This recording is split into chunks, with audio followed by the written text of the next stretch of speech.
Rand Water has launched its first phase of its customized generator farm aimed at ensuring that pumping stations continue to provide uninterrupted water supply to communities during power outages. TV personality and model Shashi Naidu at a press conference today explained her pro-Israel comments on social media that resulted in backlash for the TV personality. Shashi once again apologized and said that it was something she would regret for the rest of her life. Still with Shashi Naidu, here is a full statement from today's press conference. Look, I've made a very public apology, and a part of that apology was to educate myself and to re-educate myself. And me approaching BDS, and I want to make that very clear, as I'd approached BDS myself, but I also want to know that in no way does this mean that I'm radicalizing myself to one side or radicalizing myself to another, because I feel like almost this entire debate has also sparked to become a political debate, and you almost felt caught up in the middle.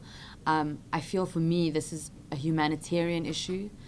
I've been very disappointed in myself for not knowing and being fully aware of what was happening in Gaza, and sometimes ignorance can be just as bad as having those thoughts. So it's been a tough couple of days, but I think a lot of people have asked me about, are you worried about losing work? Are you the endorsements?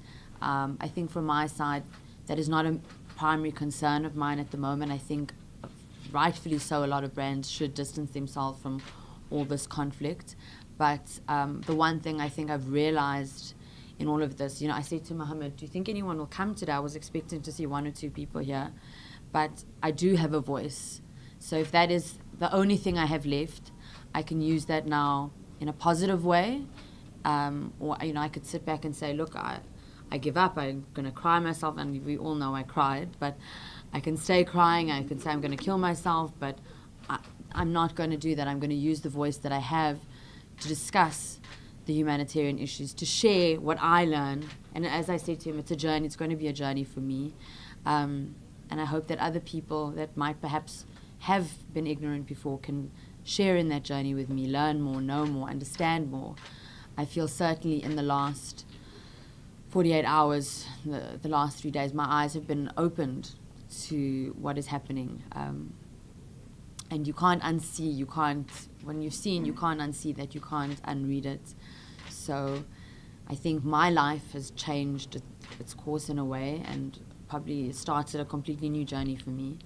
But yeah, I think, sorry can't just be a word, it must be an action, and my apologies will come in my actions moving forward.